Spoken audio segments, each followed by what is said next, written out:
Well, as important as the team tomorrow will be the supporters.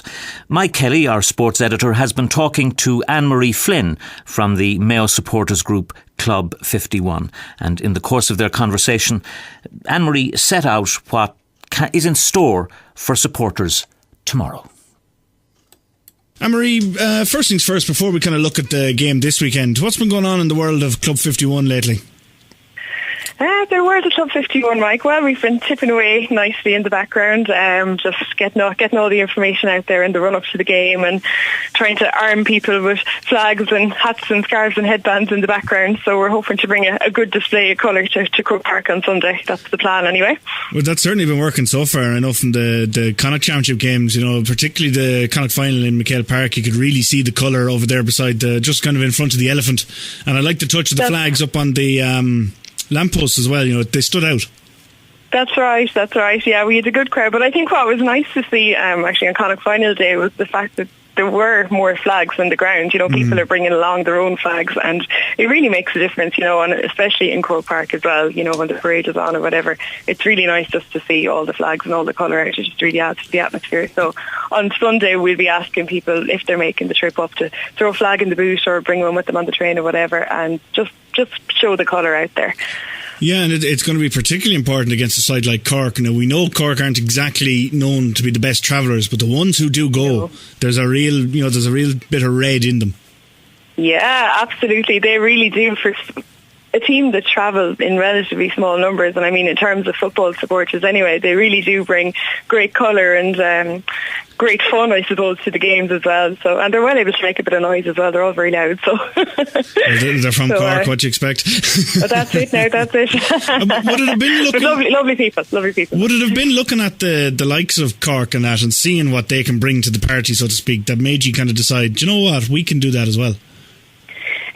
There was a bit of that, yeah, but to be honest, I think what started this whole conversation around Club 51 and bringing noise and colour to the games is, and I hate to say it, but it was watching the Dubs in Croke Park, because they bring a level of noise like no other team does, and a level of colour. Now, we're not modelling ourselves on Dublin or Dublin supporters or anything like that, but it's really just to try and bring a bit of our own presence there. But just another example of it, I was up in Clonus there for the Ulster final 2 weekends ago, and I was really struck by the amount of colour and the amount of noise brought by both Monaghan and Donegal. The atmosphere was just out of this world. I've never seen anything like it. It was my first Ulster final, and I just thought, God, if we could do that. They were really just getting behind their teams, and it was brilliant to see. Mm-hmm. And I think if the Connacht final had been a more tighter game, maybe, we probably would have seen that, because the support was there.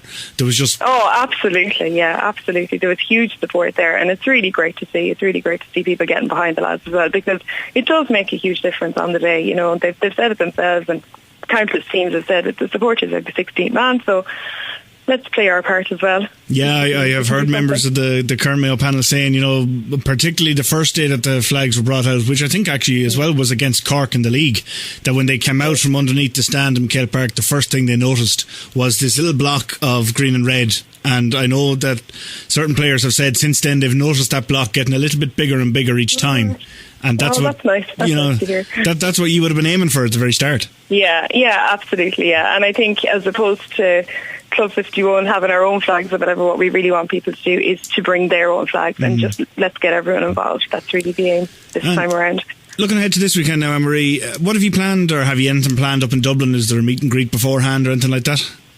There's not really, Mike, because I think the majority of people really are going to be travelling up on the day and back down that night. So the meet and greet point really is in Croke Park, and what we would really urge people to do on Sunday is, if you're in Dublin, get in there early and support our minor team. We have such a fantastic minor team coming through again this year, and they've put in some great performances so far, and this is a championship game for them, and they really deserve the support as well. So that'll be our aim on Sunday. Get in there, be in there for a quarter to 12 and shout on that team, that great team of minors. What do you make of the fact that the minors are on at 12 and the seniors are on at 4? I know John Prenti has been saying, we should count ourselves lucky that we get two Mayo teams in on the same day, which I thought was a little bit kind of patronising. But what do you make of the fact that you could be in there for 6-7 hours? 6-7 hours. Yeah. It's not ideal, Mike. It's not ideal, but I think I would probably agree with John on this one, that we are lucky to have the two on the same day, because I know Kerry, the Kerry Miners are playing the following day, I think, down in Central, so they have to make two trips. And Cork as well. So to be honest, sure. Yeah, and there you go. So I think we can count ourselves lucky, even if it's not ideal, and it would be understandable if there is a smaller crowd there, but for anyone who is out and about, we would urge them well, I think get out of the pubs and into Croke Park. And well, I think as we learned last year in the All-Ireland final, Mayo fans will get out for the minor team, you know. Absolutely. The support for the minor team in Croke Park on the final day was absolutely spectacular. It was brilliant. So we're going to try and bring that along as well this Sunday. And for the game itself, Anne-Marie, how do you think it's going to go? Or do you see it maybe being a bit like 4 years ago, where Cork maybe this time as the underdog can overcome Mayo? Or do you see maybe going along form lines and Mayo coming out with a few points to spare? It's a really intriguing one, Mike. It's a really intriguing one. I mean, Cork at the moment, Colin O'Neill has said it themselves, they're absolutely relishing the fact that they're going in there as underdogs, and all the pressure is on Mayo. So Mayo really do need to keep their eye on the ball. And I don't think there's any fear of that. I think the mindset is right, judging from what we've heard from the camp. They're very much focused on getting the win on Sunday. They're looking forward to Croke Park, and they have said, I think it was Rob Henley that said during the week, they're going to prepare for this game like it was an All-Ireland final. And that's really good to hear. You know, there's no complacency there, just taking nothing for granted. So I think in that sense it's going to be an intriguing battle. I think we probably have the winning of it, all going well. But look, you know, it counts for nothing. Me saying that at this point counts for nothing. It's all about what happens on the day, and as you know yourself, a game can go any way on the day. So it's intriguing. I don't know if it'll be close. I don't know if it'll be one-sided. I don't know how it's going to go. I couldn't call it. But ideally, I would like to think that we'll have the winning of it. And as a supporter, which would you rather see? Would you rather see maybe something like last year against Donegal, where Mayo fly out the traps of the game won after 10 minutes? Or would you rather see something like what we saw against Roscommon this year, where Mayo really dragged into a dogfight and actually, you know, learned something about themselves going into hopefully a semi-final? Well, to be honest, my first and foremost, what we want is to win, and I don't care how we get it. But ideally, I suppose there would be a good competition there. It's always good for the lads to, you know, have a good competitive game, especially at this time of the year as well. I would think we're aiming to peak from now onwards, and probably not even this Sunday, but the more competition the better at this point. I think it's where you're going to educate, it's where you're going to see the strengths and weaknesses coming out, and if we do get through to the next day, it's something to build on for the semi-final if we get through. And just finally, Anne-Marie, are Club 51 getting behind our neighbours in the 2 o'clock throw-in Galway against Kerry? Absolutely, we'll be behind the tribesmen on Sunday. It can only be good to see Galway doing well against Kerry. It's going to be a tough game for them, but it's going to be another intriguing encounter, so we'll absolutely be behind the tribesmen all the way. And it's very good at showing that the Connacht teams will get behind each other, so hopefully it'll be great to see 2 Connacht teams in an All-Ireland semi-final. We're the perceived weaker province. Absolutely, for the province that's meant to be the weakest, it looks pretty good. So yeah, just to say best of luck to the minors and the seniors on Sunday. Right there, do us proud, give it socks, and hopefully we'll have another day out. Very good, Anne-Marie. We'll have to leave it there. Hope you enjoy both games on Sunday, and hopefully we get the right results. Hopefully, Mike. Hopefully. Thank you very much. Take care. And that's Anne-Marie Flynn from the Mayo supporters group Club 51, ending that conversation with Mike earlier. Jimmy Blake is still with us. Jimmy Blake, supporters are very important, if only to offer abuse to people like you. Yeah, and I've got a lot of it. Indeed, you have. Over the years. But it's absolutely brilliant, and to have an interview with Anne-Marie there. That's, ladies are very important in any club. You can go to any Gaelic soccer ground, the width and breadth of this country, and they're there making the tea, the sandwiches, giving out the business. Jimmy, be careful, be careful. Look, all right, if Kelly might have me P45 in the post during the week. But the point I'm making, Aidan, for far too long, we didn't... it's not that we didn't allow women, that's the wrong word to use, but they didn't really voice their opinion as supporters or have much to say in the running of a club and it's fantastic to see Club 51. Well, for a long time they were regarded as second-class citizens. Well, we understand that. That's another thing we can't go to. But, in fairness to them, it's great to see both sexes enjoying a day out, and it's very important that, we have the likes of Anne-Marie in a county that's involved in such an organisation, Club 51, whatever they call themselves, that will go and support the club and be vocal on that, and will have an opinion and give a very good constructive opinion on how they see the game going and that. Which is fantastic. I think it's great for the county, but without the supporters, and the hype that comes along and the expectations of supporters, you just don't have a game. On a more serious note, though, you were a soccer referee for many, many years. You, as you said there a moment ago, you did get your share of abuse from the same said supporters, and sometimes it can be very OTT. It can, yeah. I suffered a very serious illness some years back, and when I came back into football after I was doing a match one evening, and when I was coming off the field, the particular gentleman made reference to my illness, which I was taken back by. I was absolutely shocked by it. But it was outrageous behaviour, outrageous remark. It was outrageous on that, and I was asked to submit a report in my match report, and I refused point blank to do it because it was a personal attack on me and that, and I thought that I'm bigger than that. But was this individual an official within the FAI? He wasn't, no. He was a member of the supporters of the away team on the night. And so would there, just as a matter of interest, even if you had made reference to it in your report, is there anything the FAI could have done in relation to him? Well, the league would have dealt with it. The league would have imposed a hefty ban on him from football grounds and that. And why didn't you? I didn't because I thought it was very personal to me what I'd gone through and that, and I certainly wasn't going to react to it, and that I thought he was very small-minded and. But Jimmy, hang on a moment. Isn't there a time when you really need to take action? This really wasn't an attack on you personally. This was an attack on somebody like yourself who had been out with an illness, had gone back to doing what you love doing, on behalf of the FAI. Well, you were performing an important service for them. Well, most of his friends and the team involved on the night were absolutely disgusted with what he said, and it reflected on him a hell of a lot worse than it did on me. And he wasn't seen at a game for quite some time after. Was he not? No, whether the club themselves, I think the club did move to take some action over it. And did he apologise to you? Never apologised over it, and I never looked for an apology off him. I thought, it's something that he's going to have to live with, in what he said and that, and it took me back for the couple of minutes. I was quite shocked with it, and when I got my composure in the dressing room, and the league secretary who heard it, who could not do nothing about it at the time, unless I submitted a report. He did ask me to put in a report, and I says, no, I says, I'm not. I says, it's a personal thing. I says, and I'll deal with it my own way and that. But reflections were on the particular individual, because I hadn't seen him for quite a long time. I don't think I've actually seen him in a football ground since the incident. But I have a feeling the club did move right away to tell him he wasn't welcome.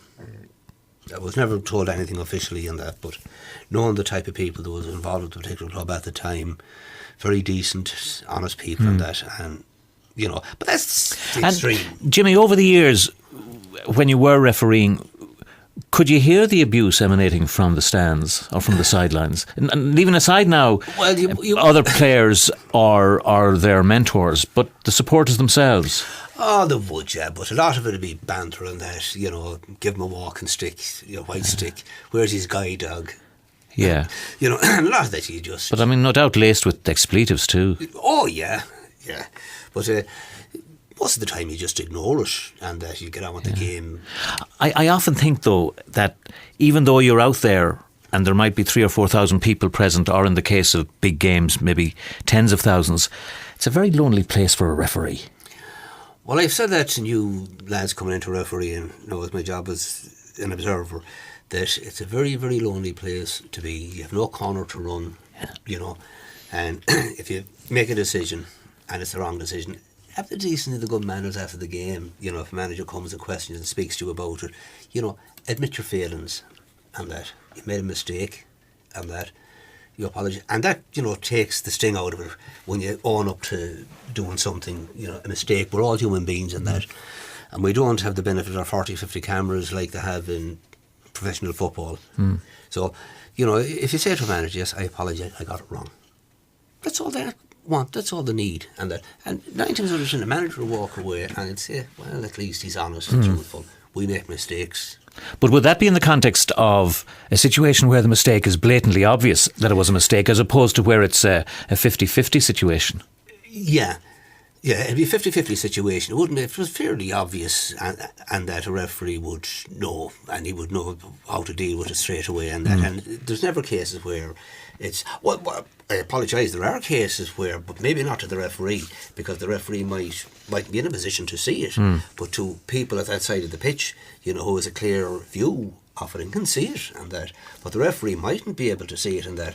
But the referee would know that something has gone on by the reaction of the players and that. But he can't react himself because of the players reacted to the situation. So he would have to deal with it because he didn't see it and that. But by saying to a manager, look, I didn't see what happened, but I know something did because I've seen the reaction of the players, but I can't deal with it because I didn't see it and that. But I've seen incidents, where managers have come to me and says, yes, it did happen. There was an elbow in the face off the ball or something like that. Well, I'm not looking, if the ball is gone, I'm looking in the direction the ball is going and that, and concentrating on that.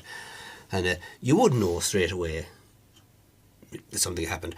Now, the other side of that, most of the referees in junior football wouldn't have assistant referees. They would have club linesmen, and you cannot take the word for club linesmen. It's only in the Super League and at contiguous games that you would have assistant referees.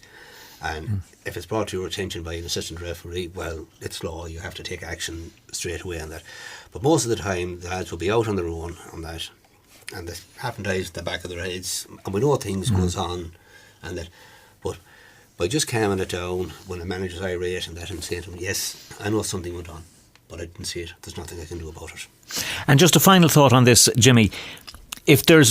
Over the years, if there was a particular player goading you, how far do you let that player go before you reach for a yellow card?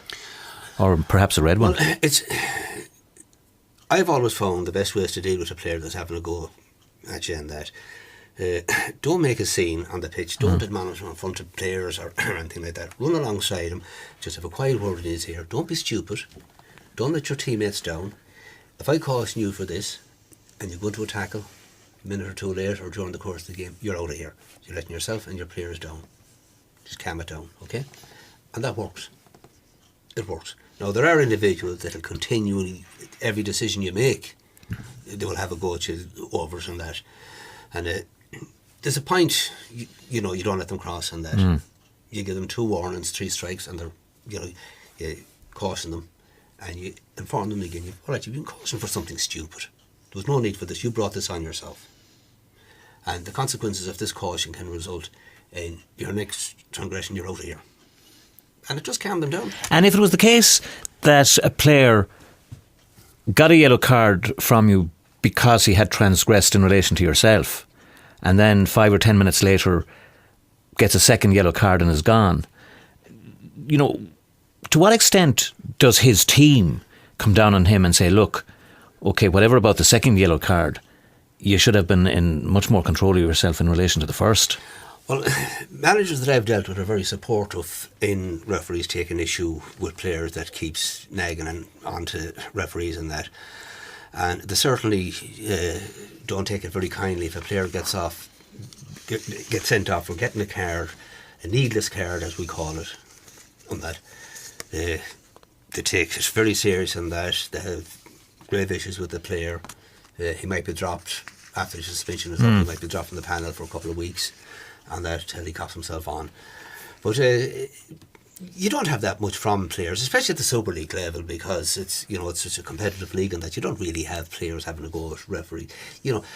It's the terminology that we use is factory language. You'll have players using language that now technically it's an offence to use it, but if you were to send every player off, first you'd be at home in 5 minutes. You would. Very good, Jimmy. We leave it at that. Thank you very much indeed. You're listening to the Saturday Sports Show on CRC FM with Jimmy Blake and myself, Aidan Crowley.